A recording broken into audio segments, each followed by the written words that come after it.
Bagaimana seorang ayah itu juga dituntut berbuat baik kepada anaknya, sebagaimana seorang anak memiliki kewajiban berbakti kepada orang tuanya. Disebutkan Ani bin Umar dari Abdullah ibnu Umar radhiyallahu taala anhu qala, dia mengatakan, innama sammahumullahu abraran. Jadi dalam Al-Quran itu ada sebutan orang-orang baik itu namanya abrar. Dalam surat apa? Al-Infitar. Abrar. Abrar itu apa? Orang-orang yang baik-baik itu. Al-abrar. Lafi na'im. Allah akan berikan kepada mereka kenikmatan demi kenikmatan. Dan Al-Imam Ibnul Qayyim Al-Jauziyah mengatakan, jangan dikira kenikmatan yang Allah karuniakan kepada orang baik itu cuma di akhirat tok, enggak. Tapi apa? Dunia sampai akhirat. Jadi orang baik itu hidupnya mesti nyaman. Jangan punya suudzon, jangan ada iri dan dengki, jangan sombong, jangan melakukan dosa, yang taat kepada Allah, jauhi semua larangan Allah. Jaminan pasti baik, pasti bahagia dunia sampai akhirat. Innal abrara lafi na'im. Orang-orang yang baik itu akan Allah hidupkan mereka di dalam kenikmatan, kebahagiaan. Sementara sebaliknya, wa innal fujjara lafi jahim. Orang-orang yang jahat, fujjar. Fujjar itu orang-orang yang melakukan kemaksiatan, orang-orang yang jauh dari ketaatan kepada Allah, orang-orang yang hatinya dipenuhi dengan keburukan. Itu namanya fujjar. Allah firmankan, wa innal fujjara lafi jahim. Jahim apa? Neraka. Dan Ibnul Qayyim pun mengatakan, jangan dikira neraka yang Allah akan berikan kepada orang-orang yang fujjar itu cuma di akhirat, tapi juga neraka apa? Dunia. Maka jangan gampang tertipu dengan penampilan luar. Ada yang keluarnya nampaknya bahagia, luarnya nampaknya santai, tenang, tidak ada kurang suatu apapun, tapi atine nelongso. Maka kelihatan luarnya mereka baik, tapi hatinya apa? Tidak bahagia. Sementara kebahagiaan itu sumber awalnya mana? Hati. Les atine sumpek wis talah. Tekonang manten suguhane enak ya pancet sumpek. Kalau hatinya sudah tidak bahagia, wes talah, apapun yang ada di hadapannya berupa kenikmatan tidak akan terasa. Betul apa tidak? Maka nomor satu yang diperbaiki apanya dulu? Hatinya, supaya apapun yang terjadi tetap bahagia. Kalau hatinya baik, semuanya baik. Nah sudah. Maka di dalam Al-Quran ada sebutan al-abrar. Artinya apa? Orang-orang yang baik. Nah, disebutkan oleh Abdullah ibnu Umar, kenapa sih mereka itu di dalam Al-Quran oleh Allah diberi sebutan abrar? Orang-orang yang baik. Apa sebabnya? Kenapa mereka disebut dengan al-abrar? Innama sammahumullahu abraran li'annahum barru al-aba wal-abna. Karena mereka punya ciri khas dua. Ada dua ciri mereka sampai mereka mendapatkan gelar al-abrar. Orang-orang yang baik. Nomor satu, li'annahum barru al-aba. Karena ketika mereka jadi anak. Ketika mereka jadi apa? Anak. Baiknya sama orang tuanya luar biasa. Itu nomor satu. Ketika mereka menjadi anak, kebaikan mereka kepada orang tuanya itu sangat luar biasa.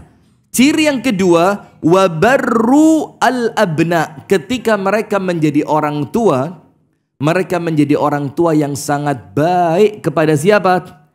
Anaknya. Jadi ketika jadi anak baik kepada orang tua, ketika jadi orang tua mereka baik kepada anaknya. Sehingga kebaikan itu melekat pada sifat mereka. Maka oleh Allah mereka disebut al-abrar. Orang-orang yang baik.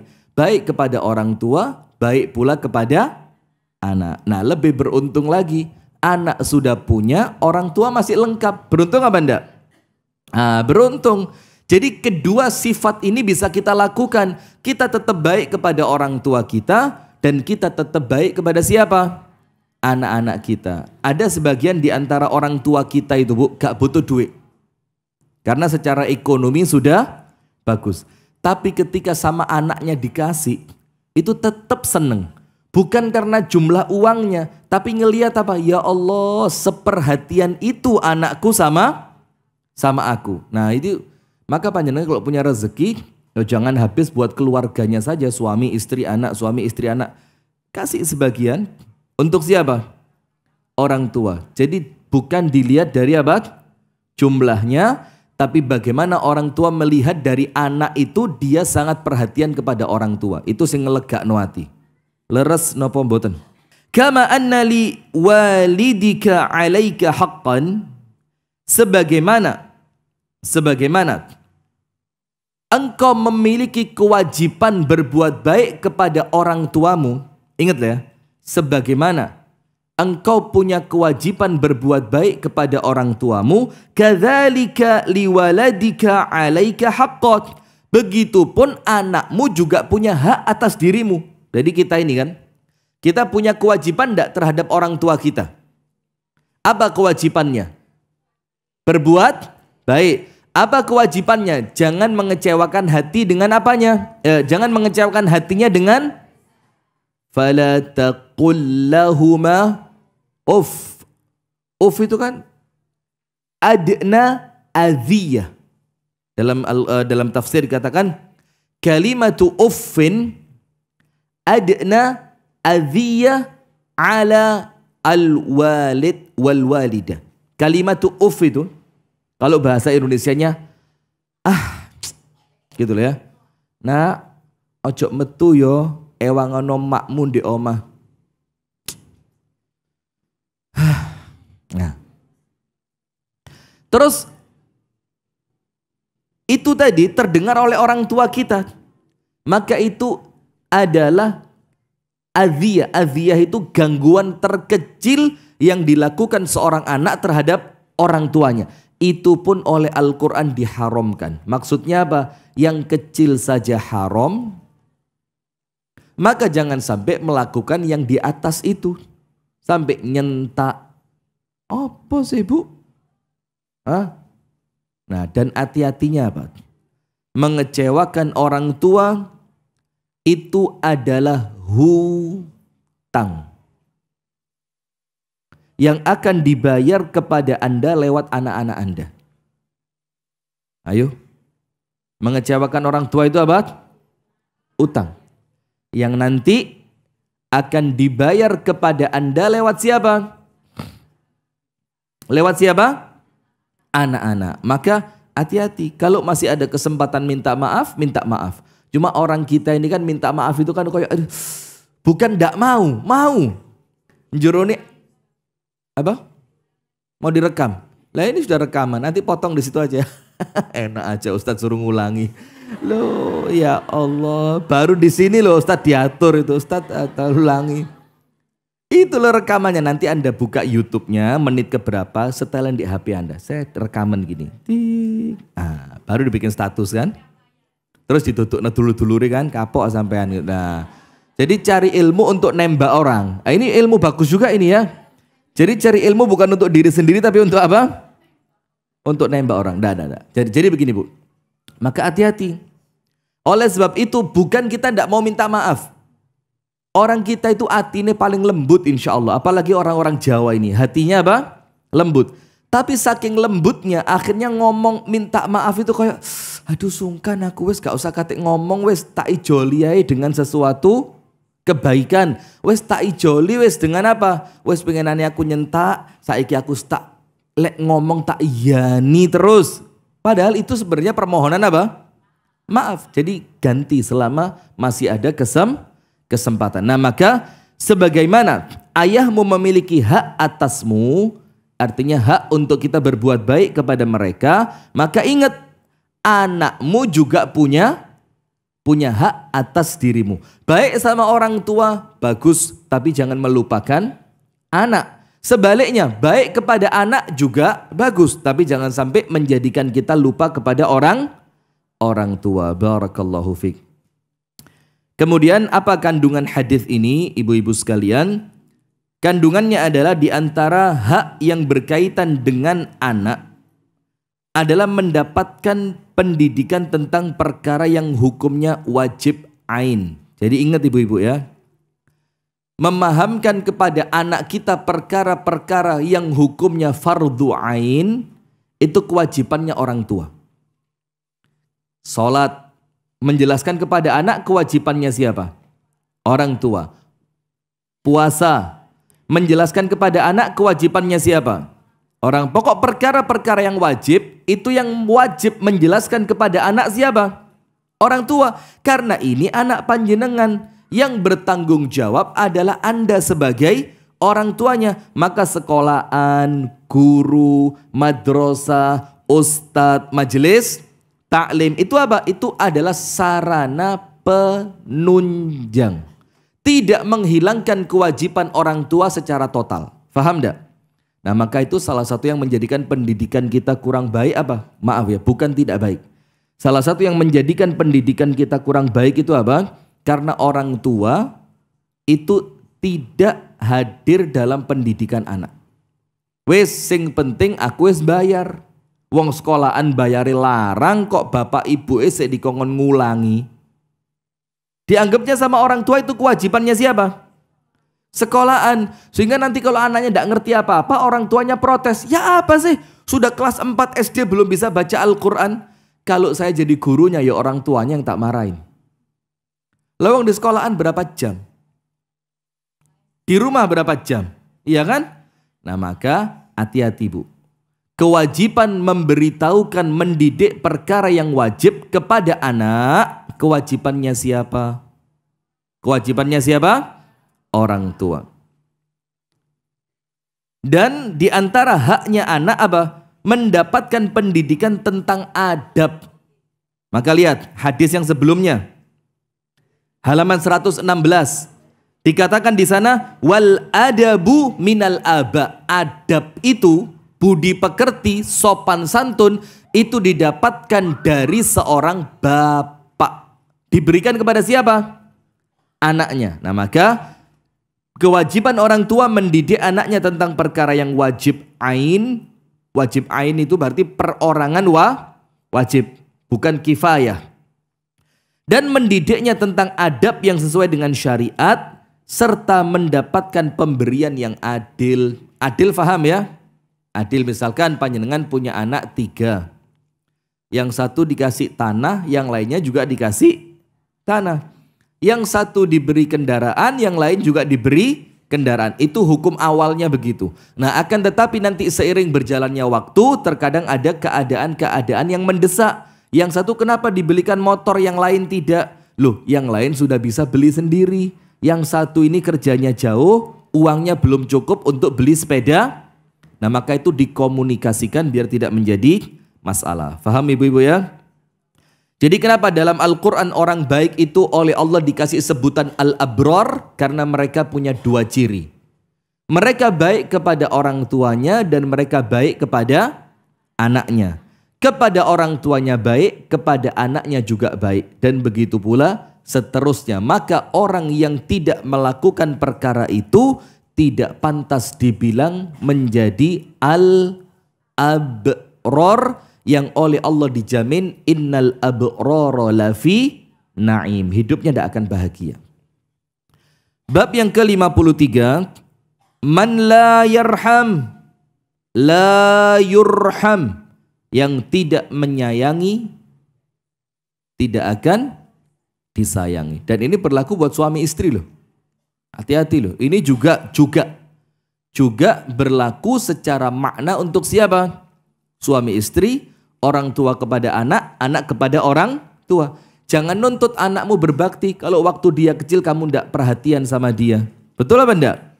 Hadisnya sama. Dulu kamu tidak menyayangi, maka sekarang ketika kamu tua kamu tidak disayangi. Suami istri, kamu tidak sayang sama istrimu, maka ketika istrimu tidak perhatian sama kamu, yaitu balasannya al-jaza'u min jinsil amal. Balasan senantiasa sama dengan perbuatan, sesuai dengan amalan. Begitu pula kepada orang tua kita. Ketika kita tidak baik sama orang tua kita, ternyata anak-anak kita tidak baik kepada kita, yo ini man la yarham la yurham. Yang tidak menyayangi tidak akan disayangi. Faham adik-adik? Hah? Insya Allah, ayo. Panjenengan kelahiran berapa sih? Saya 92. Oh, kalau 2000 ya menang Anda ya. 2000 serius? Enggak percaya, saya kok kemakan omongan 2000. Saya 92, panjenengan berapa? Rata-rata kayaknya tahun 80 ke bawah semua ini. 79, 78, ada yang 65. Ada yang lahir tahun 45? Barang siapa yang tidak menyayangi, dia tidak akan disayangi. Dan ini ingat, bukan yang namanya karma, bukan. Tapi apa? Ini adalah apa? Al-jaza min jinsil amal. Balasan akan sesuai dengan amalan. Kalau dalam surah Ar-Rahman, hal jazaul ihsan illal ihsan. Bukankah kebaikan itu akan didapatkan oleh orang yang berbuat baik? In asa'tum falaha. In ahsantum ahsantum li anfusikum wa in asa'tum falaha. Kalau kalian baik, kebaikan akan kembali kepada siapa? Diri kalian sendiri. Tapi ketika kalian buruk, keburukannya akan mengenai siapa? Diri sendiri. Maka disebutkan faman ya'mal mithqala dzarratin khairan yarah wa man ya'mal mithqala dzarratin syarran yarah wa man yabkhal fa innama yabkhalu ala nafsih. Kalau pelit, pelitnya untuk siapa? Nah, faham Bu ya? Nah, disebutkan di sini wa an Abi Sa'idin al-Khudri, dari sahabat Nabi Abu Sa'id Al-Khudri radhiyallahu taala anhu. Anin Nabi sallallahu alaihi wasallam, dari An-Nabi sallallahu alaihi wasallam qala, beliau bersabda, man la yarhamu la yurhamu. Beliau bersabda, barang siapa tidak menyayangi maka dia tidak akan disayangi. Nah, arti awalnya hadis ini, kalau tidak menyayangi makhluknya Allah, baik itu manusia atau binatang atau bahkan tumbuhan, maka dia tidak pantas mendapatkan kasih sayang dari Allah. Maka dikatakan irhamu man fil ardi yarhamukum man fis sama. Cintai yang di bumi, maka yang di langit akan mencintaimu. Sayangi yang berada di bumi, maka yang berada di langit akan menyayangimu. Jadi ketika Anda merasa butuh disayangi oleh Allah, salah satu caranya bagaimana? Sayangi makhluk-makhluk Allah. Yang paling utama manusia, kemudian binatang, kemudian tumbuh-tumbuhan, bahkan benda mati. Maka tidak boleh ngerusak benda mati, itu tidak boleh. Nyoret tembok, kemudian waktu dengerin pengajian tangan yang geladik, karpet diorek-orek. Maka apa yang terjadi hadirin sekalian? Sampai benda mati ini Bu, tidak boleh dirusak. Tidak boleh dirusak. Nah maka hati-hati Bu, ini tanggung jawab kita bersama. Man la yarham la yurham. Orang yang tidak mengasihi oleh Allah, dia tidak akan dikasihi. Orang yang tidak menyayangi oleh Allah, dia tidak akan disayangi. Maka artinya apa ibu-ibu sekalian? Kita perlu enggak kasih sayang Allah? Perlu enggak? Perlu kan? Bagaimana cara mancing kasih sayang Allah itu? Sayangi dulu sesama. Ada dua kisah yang panjenengan sering dengar, dan dua kisah ini bertentangan. Yang satu ngasih minum anjing dengan selopnya sampai anjingnya tidak lagi kehausan. Dalam keadaan perempuan itu pekerjaannya tidak baik, oleh Allah diampuni dan Allah masukkan ke dalam surga. Sekedar menyayangi apa? Anjing. Yang satunya ngurungi kucing. La hiya at'amatha wa la tarakatha ta'kulu hashishal ard. Tidak dikasih makan, tidak pula pintunya dibuka biar itu kucing bisa cari makan sendiri. Hatta matat, sampai kucingnya apa? Mati. Perempuan itu masuk mana? Dakhalat imra'atun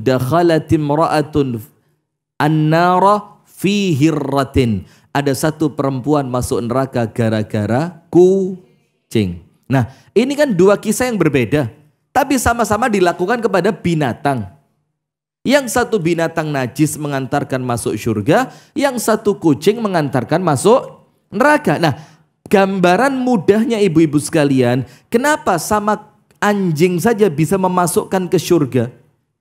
Karena Allah menghitung bukan anjingnya, Allah menghitung bukan tetesan air yang diberikannya, tapi Allah melihat ada kasih sayang di dalam hati, maka orang itu perlu dikasihi. Nah, kasih sayang itu yang menjadikan orang pantas masuk surga. Nah, kalau kucing seperti itu, anjing seperti itu, apalagi dengan manusia. Nah, maka yang baik sama manusia. Kandungan hadis ini nomor 1, anjuran untuk menyayangi semua makhluk, bahkan semut. Iya, semut kalau tidak mengganggu haram dibunuh. Maka kepada semua makhluk kita harus menyayangi. Yang meliputi orang mukmin, bahkan orang kafir. Maka disebutkan dalam Al-Quran, la yanhakumullahu 'anil ladzina lam yuqatilukum wa lam yukhrijukum min diyarikum an tabarruhum wa tuqsitu ilaihim. Allah tidak melarang kalian untuk berbuat baik dan berperilaku adil kepada orang kafir yang tidak memerangi kalian dan tidak mengusir kalian dari tanah negeri kalian. Itu sama Allah kita disuruh baik sama mereka. Selama mereka tidak ganggu memerangi kita, selama mereka tidak mengusir kita. Maka sama orang non-Islam yang tetanggaan sama kita, yang kalau kita mantu dia juga bantuin, yang kalau kita ada sakit dia juga jenguk, itu harus berbuat baik. Maka hadis ini menunjukkan kepada kita anjuran untuk apa? Menyayangi semua makhluk yang meliputi mukmin, kafir ataupun binatang, dan kami tambahkan bahkan tumbuh-tumbuhan atau benda mati. Yang kedua, yang dimaksud rahmat Allah di sini, yang dimaksud rahmat atau mengasihi di sini adalah apa? Memberi makan, memberi minum, meringankan beban, dan tidak berlebihan ketika memukul. Itu kalau binatang. Kalau binatang, ketika mukul untuk mengarahkan binatang, itu tidak boleh sampai berlebihan. Dan untuk binatang saja, Bu, itu Rasul melarang memukul area kepalanya. Dan ini yang sempat kami lihat di sebagian teman-teman yang melatih kuda. Mereka melatih kuda, mereka berkuda, mereka merawat kuda, itu karena alasan sunnah. Karena alasan apa? Sunnah. Nah, tapi ketika melatih, caranya tidak sunnah. Itu bagian bawah matanya itu sebelum mulut ini dikeplak. Pok. Itu katanya salah satu tempat yang paling cepat bikin kuda tunduk, bikin kuda takut. Nah, tapi kan tidak boleh. Tapi kuda itu kan sebagian ada yang dicap kan, di bagian paha belakangnya itu ya. Itu kan dicap. Supaya ada ciri khas milik siapa gitu kan. Biasa ada NY, ada pokok inisial gitu lah, kayak di stempel ya. Nah, itu pun tidak boleh di area kepala, tidak boleh, leher ke atas tidak boleh. Nah, maka menyayangi di sini, rahmat kepada makhluk Allah di sini, maksudnya apa? Nomor 1, memberi makan. Apalagi yang diberi makan manusia, Bu. Jadi uang panjenengan yang panjenengan sumbangkan ke Palestina itu sekarang, yang oleh warga sana nanti dijadikan bahan makanan mereka, bahkan yang disebutkan Ibu Tia tadi tentang Ustadz guru teman kami Ustadz Nidhol Masyhud, yang itu dikirimnya langsung ke pabrik roti, Bu. Jadi Anda kirim sekarang, transfer ke beliau transfer ke pabrik roti, nanti beliau punya orang-orang yang akan menyerahkan langsung ke kamp-kamp pengungsian itu. Ini ngasih minum anjing masuk surga. Apalagi ngasih makan orang muslim dalam keadaan teraniaya. Insya Allah surga tanpa hisab panjenengan. Amin ya rabbal alamin. Maksudnya adalah memberi makan, memberi minum. Kemudian apa? Meringankan beban bawaan. Paham nggak maksudnya? Maka di sini apa? Tidak berlebihan ketika memukul. Yang ketiga, apa yang kita ambil dari hadis tadi? Orang yang tidak menyayangi orang lain, sebagaimana yang telah disebutkan, dia tidak akan mendapatkan kasih sayang dari Allah Subhanahu wa Ta'ala. Maka Orang yang keras hati, Bu. Keras hati itu kan orangnya apa? Akas.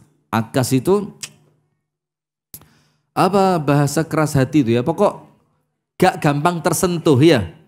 Itu ciri orang yang memang dari awal oleh Allah dia tidak dirahmati. Sehingga rahmatnya Allah itu tidak masuk ke dalam hatinya, akhirnya tidak ngefek, tidak memunculkan kasih sayang. Kenapa? Karena hatinya dia sudah keras. Contohnya apa? Seorang laki-laki di zaman Rasulullah ketika melihat Rasulullah mencium cucunya, laki-laki itu mengatakan annali asyaratu abna. Saya punya 10 anak, ma qabbaltu ahadan minhum. Satu pun tidak pernah saya cium. Punya 10 anak, jangankan 10-10-nya, satu saja tidak pernah saya cium. Apa Rasulullah sabdakan? Ya saya tidak tahu. Kalau memang Allah telah mencabut rahmat dari hatimu. Berarti kerasnya hati itu ciri orang yang hatinya keras tidak mendapatkan rahmat dari Allah. Karena kalau rahmat itu didapatkan olehnya, maka pasti rahmatnya Allah itu apa? Akan menular. Dia akan menjadi orang yang penuh kasih sayang. Orang sekitarnya pun apa? Merasa betul-betul disayangi. Hadis yang berikutnya, hadis yang ke-96. An Jabir ibni Abdullah qala Rasulullah sallallahu alaihi wasallam la yarhamullah man la yarhamun nas. Tidak akan dirahmati oleh Allah orang yang tidak menyayangi manusia. Hati-hati. Termasuk tidak akan dirahmati Allah yang tidak menyayangi manusia, itu makna yang paling pas, hatta yang paling penting di sini manusia terdekatnya dia. Tidak akan dirahmati Allah yang tidak menyayangi orang tuanya. Tidak akan dirahmati oleh Allah yang tidak menyayangi saudara kandungnya. Tidak akan dirahmati oleh Allah yang tidak menyayangi anak-anaknya. Tidak akan dirahmati oleh Allah mereka yang tidak menyayangi pasangan halalnya. Kenapa halal? Karena sekarang banyak pasangan tidak halal. Iya benda. Tidak akan dirahmati oleh Allah yang tidak menyayangi kerabat-kerabat dekatnya, baru kemudian artinya apa? Yang paling dekat, yang paling utama. Faham? Nah jadi bagaimana berharap rahmatnya Allah sementara orang tuanya diterlantarkan sama orang tuanya yang beneh, Bu. Yang beneh. Beneh itu apa? Yang baik, yang pengertian, yang penyayang, yang perhatian. Sama pasangannya yang perhatian, ngomong diatur, jangan sakkarepe dhewe. Sama anak-anak yang baik, jangan gampang-gampang bentak, kesian anak kita. Mereka itu waktu kecil bukan ngerti apa-apa, pikirannya mereka apa? Seneng, main, bahagia. Nanti mereka dapat waktunya, ada waktunya mereka mulai dapat tanggung jawab, ada waktunya mereka mulai perlu kerja keras. Ada waktu mereka kecil, Bu, itu biar seneng dulu mereka. Ojo kakean, kaget. Efeknya efek kejut memang ini, jaga ngantuan panjenengan dia. Nah, maka sayangi mereka. Loh, kalau sama anak saja tidak bisa nyayangi, terus kita mau sayang sama siapa? Maka ibu-ibu sekalian, ingat, tidak pantas dirahmati oleh Allah. Rahmat itu apa sih, Bu? Yang bikin hidup panjenengan tenang, yang bikin hidup panjenengan bahagia. Dengan rahmat Allah semua keadaan itu, mau lapang ataupun sempit, ison nerimo opo onoe. Menjadikan orang senantiasa ikhlas, senantiasa ridho, senantiasa mampu bersabar. Kenapa? Karena sama Allah sudah dirahmati. Nah sementara tidak akan dapat rahmat tadi kalau panjenengan tidak menyayangi sesama. Dan yang paling wajib disayangi siapa? Orang terdekat. Suami Anda, istri, anak-anak, orang tua, mertua, siapa lagi? Paman, kakek, nenek, bibi, itu kan orang-orang terdekat yang wajib disayangi. Nah maka kandungan hadis ini ada dua. Rahmat dari makhluk adalah kasih sayang dan kelembutan. Sedangkan rahmat dari Allah adalah keridhaan. Sekarang ini, tidak akan dirahmati orang yang tidak merahmati. Berarti ada dua rahmat kan? Rahmatnya manusia, menyayangi sesama, dan rahmatnya Allah. Nah sekarang rahmat manusia itu apa? Rahmat dari manusia artinya adalah bentuk kasih sayang dan kelemah lembutan. Yang lembut sama orang, yang baik sama orang. Ojo gerasak gerusuk, gampang nyentak. Maka Ibunda Khadijah radhiyallahu taala anha itu kan dapat salam dari malaikat Jibril. Terus ada berita gembira dari Allah untuk Ibunda Khadijah. Apa berita gembiranya? Wa basyirha bi baitin fil jannati la sakhabun fiha wala nasab. Berikan berita gembira untuk Khadijah dengan satu istana di surga min qasabin, terbuat dari berlian. La sakhabun fiha wala nasab. Yang di dalamnya tidak ada kebisingan. Tidak ada apa? Kebisingan. Ini ada makna, Bu. Berarti rumah tangga itu akan nyaman kalau tidak ada kebisingan. Tidak ada teriak-teriakan. Apa sih kok harus manggil istri itu dengan, Rini Adilu, woi, cepetan, kopi. Loh, apa yang menghalangi Anda untuk jalan sebentar ke sana, ngomong yang pelan, Dek, gawe nih. Panjenengan lebih seneng mana? Diteriakin, woi, ndok, gendok, kopi. Panjenengan diteriakin begitu atau didatengin, Dek, gawe nih kopi. Ngomongnya pelan. Lebih seneng yang mana? Ya gak usah ditakoni, jelas ya kan? Nah, sementara sebaliknya, ketika di rumah itu terbiasa dengan teriakan, tahu enggak salah satu dampaknya apa? Anak-anak akan terbiasa dengan itu. Sehingga anak-anak itu satu dengan yang lainnya, itu akan teriak-teriakan. Kenapa? Karena memang orang tuanya sudah kehilangan kasih sayang. Neriakin istrinya, neriakin suaminya, neriakin anak-anaknya. Bahkan maaf ya, mungkin neriakin pembantunya. Kenapa sih kalau pembantu harus diteriakin, kenapa? Kan datang lebih baik, Mbak, damelaken mingge bapake nedimi. Kan enak aja. Nah maka bentuk rahmat dari manusia itu bentuknya apa? Kelembutan. Sedangkan rahmat dari Allah, apa? Allah ridho. Kalau Allah ridho semuanya bagaimana? Enak. Idza ahabbakallah sakhkhara laka kulla syai'. Kalau Allah sudah ridho sama panjenengan, Bu, semuanya Allah tundukkan buat panjenengan. Amin ya rabbal alamin. Kandungan yang kedua, orang yang tidak menyayangi orang lain dengan cara berbuat baik kepada mereka, maka tidak akan mendapatkan rahmat dari Allah berupa keridhoannya. Paham nggih? Hadis yang ketiga. An Jarir ibn Abdullah qala Rasulullah sallallahu alaihi wa alihi wa sahbihi wasallam, man la yarhamun nas la yarhamuhullah. Barang siapa tidak menyayangi manusia, maka dia tidak akan dirahmati oleh Allah. Faham nggih? Pengertiannya sama. Hadis yang keempat, an Aisyah radhiyallahu taala anhuma qalat, atan nabiyya sallallahu alaihi wasallam nasun minal a'rab. Faqala lahu rajulun minhum, ya Rasulullah, atuqabbiluna as-sibyan?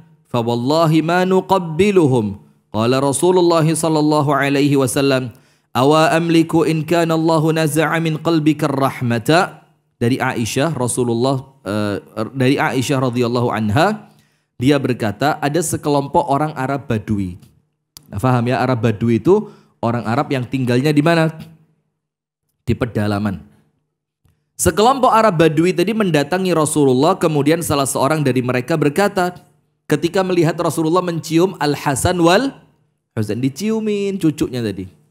Dan untuk kita kan nyiumin anak kecil kan itu perkara biasa ya. Untuk orang Arab Badui itu, apa sih kok arek cilik diciumi, itu mereka aneh. Maka orang Arab Badui tadi ketika melihat Rasulullah mencium Al-Hasan wal Husain, maka dia merasa yatagharrab, merasa aneh. Loh, kok Nabi yang harus dikesankan perkasa, lah kok nyiumin anak kecil? Maka dikatakan, ya Rasulullah, apakah engkau mencium anak-anak kecil? Maka Rasulullah diam. Orang Badui itu melanjutkan, fa wallahi, maka demi Allah, kami tidak mencium anak kecil. Faqala Rasulullah, maka Rasulullah bersabda, terus kata Rasulullah, apakah aku memiliki kuasa jika Allah telah mencabut rahmat dari hatimu? Jadi artinya Kalau Allah sudah mencabut rahmat dari hatimu, maka saya tidak akan bisa memprotes kamu. Kenapa? Kamu tidak nyium anak kecil, itu kesalahan. Tapi mana mungkin saya bisa memperbaiki itu? Mana mungkin saya punya kekuasaan untuk memperbaiki dirimu yang kalau memang sebab awalnya apa? Allah telah mencabut rahmatnya dari dalam hatimu. Berarti salah satu dampak orang kalau hatinya tidak dirahmati Allah, itu dampaknya apa? Mesti keras hati. Orangnya mesti apa? Keras hati. Termasuk kepada anak kecil, sehingga dia apa? Tidak bisa menciumi anak kecil. Hadis yang terakhir, wa an Abi Uthman anna Umar radhiyallahu anhu ista'mala rajulan.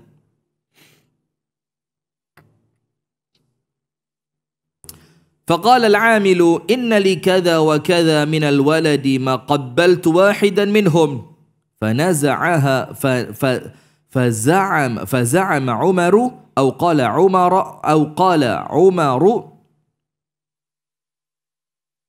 عمر إن الله لا يرحم من عباده إلا أبرهم. Jadi Uthman ibnu Affan bercerita, ini pernah saya ceritakan bulan lalu, ingat gak? Jadi Umar itu ngambil seorang pegawai. Maka pegawai itu, pejabatnya Umar tadi, itu cerita sama Umar, saya ini punya anak sekian dan sekian. Diceritani, saya punya anak sekian. Terus calon pegawai itu ngomong, calon pejabat ini ngomong, dan saya tidak mencium seorang pun dari anak saya. Maksudnya dia bangga. Karena kan Umar itu kesannya apa? Tegas, pemberani, orangnya garang, keras gitu kan. Sehingga dia ingin memamerkan kehebatannya dia. Ketika diangkat jadi pejabat, dia tunjukkan itu sama Umar. Supaya Umar semakin yakin. Dibilang, Umar, saya ini punya anak sekian dan sekian. Tidak satu pun pernah saya cium. Terus apa kata Umar? Maka, faza'ama Umaru au qala Umaru. Maka Umar mengatakan kepada orang itu, Allah tidak menyayangi seorang hamba kecuali yang paling berbakti dari mereka. Kalimat berbakti di sini bahasanya apa? Abarra, dari kata abror tadi. Abror tadi apa? Baik sama anak, baik sama orang tua. Berarti kalau kamu tidak baik sama anakmu, kamu tidak termasuk abar, kamu tidak termasuk abror, kamu tidak layak jadi pejabat. Sama Umar diganti. Hanya gara-gara tidak pernah nyium apa? Anaknya. Nah maka itu penting, Bu. Kenapa penting? Karena kita butuh rahmatnya Allah supaya hati kita lembut. Dengan cara apa? Berbuat baik, lemah lembut kepada sesama. Nah sekarang penutup sebelum nanti kita pindah ke bab berikutnya, yaitu bab tetangga. Ini paling seru ini. Karena memang kadang-kadang, Bu, ujian itu datang dari terdekat. Iya enggak? Kadang-kadang wis api, tonggone sing ganggu. Ada apa enggak? Rahmat itu terbagi 100 bagian. Akhbarana Sa'id ibn al-Musayyib anna Aba Hurairah radhiyallahu ta'ala anhu qala sami'tu Rasulullah sallallahu alaihi wa alihi wa sahbihi wa sallam yaqul ja'alallahu rahmata mi'ata juz'in. Allah menjadikan rahmat itu ada 100 bagian. Fa amsaka 'indahu 99, yang 99 oleh Allah masih ditahan. Belum diturunkan, masih ditahan sama Allah. Wa anzala fil ardi juz'an wahida, di muka bumi ini oleh Allah baru dikasih berapa? 1 bagian. Tapi dengan yang 1 bagian itu, Bu, panjenengan bisa menyayangi anak-anak, bisa sayang sama suami, bisa sayang sama orang tua, bisa sayang kepada binatang peliharaan. Itu baru 1 rahmat bagian yang Allah turunkan di bumi. Yang 99 Allah akan bagi di mana kelak? Di surga. Maka ya pantas kalau dunia dibanding surga ya tidak ada bandingnya sama sekali. Maka pantas ketika Nabi Muhammad itu menceritakan tentang surga, apa kata Nabi Muhammad? Mala ainun ra'at wala udhunun sami'at wala khatara ala qalbi bashar. Surga itu, Bu, tidak pernah dilihat oleh mata, tidak pernah terdengar oleh telinga, dan sedikit pun tidak pernah terbersit di dalam hati. Maka kalau Anda mikir, langkuk bojoku oleh bidadari 70, langgilire ya opo? Itu berarti bukan surga itu sudah. Pokoknya sempat kepikiran juruni hati, ya bukan itu surga.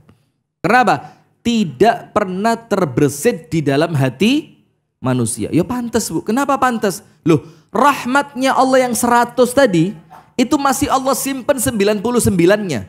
Yang diturunkan ke dunia baru berapa? 1. Yang 1 itu panjenengan bisa ngelihat gunung dengan begitu indahnya, bisa ngelihat pantai dengan begitu keindahannya, bisa ngelihat pemandangan indah, bisa makan enak, bisa sayang sama anak. Ketika seorang ibu anaknya malam-malam nangis minta minum, ibunya rela, itu rahmat baru 1. Didom wong sak donya semuanya bisa baik. Lah apalagi nanti yang Allah simpan 99 yang bakal Allah bagi di syurga. Nah, yang dengan 1 rahmat itu, famin dzalikal juz'i yatarahamul khalqu, yang dengan 1 rahmat yang baru Allah turunkan di dunia ini, itu itu hamba Allah di dunia bisa saling menyayangi. Hatta tarfa'al farasu hafiraha an waladiha khasyata an tusibahu. Sampai-sampai kuda itu Bu, kalau ngelewatin anaknya itu kakinya diangkat, khawatir nanti kakinya menyakiti anaknya. Dalam riwayat yang lain, sampai binatang buas itu tidak akan memakan anaknya. Hanya gara-gara 1 rahmat yang Allah turunkan di dunia. Nah, kandungan hadis ini adanya harapan dan kabar gembira bagi kaum muslimin serta rasa senang yang diberikan kepada mereka. Karena apa? Karena yang dikasihkan untuk kita di dunia baru 1 bagian. Nanti yang akan kita dapatkan di surga itu jangkep. Adanya anjuran agar beriman dan memiliki harapan besar atas rahmat Allah. Jadi ingat loh Bu, jangan pernah putus asa. Kenapa? Nanti rahmat yang akan Allah berikan kepada panjenengan di surga itu rahmat yang sangat luar biasa. Yang ketiga, itu bukan 5 ya, ada coret itu. Anda ganti 3. Rahmat merupakan salah satu sifat agungnya Allah. Sifat ini ditetapkan di dalam kitab, yaitu Al-Quran, As-Sunnah, dan ijma' para ulama. Itu yang dapat kami sampaikan. Pakai sumur bor susah, pakai sumur besar juga susah karena berbatu. Lihat, batunya seperti ini. Dan ini baru jalan 3 meter aja, sudah menghasilkan batu sebanyak ini. 350 kakak. Apalagi kalau musim kemarau, nah, airnya itu tidak cukup untuk kebutuhan warga, sehingga memang kebutuhan sumur itu kita sangat butuh. Kemudian kami mengajak kepada jamaah sekalian, dengan banyaknya program-program kebaikan yang kita lakukan, sebagaimana kita menggali sumur, kita memberikan seragam untuk TPQ, kita membuat renovasi masjid, musola, bahkan kita membangun masjid, maka kami terus mengajak kepada jamaah sekalian untuk tidak lupa senantiasa menambahkan saldo kebaikan akhirat Anda. Pada nomor rekening di bawah ini, yang semoga setiap amal yang kita lakukan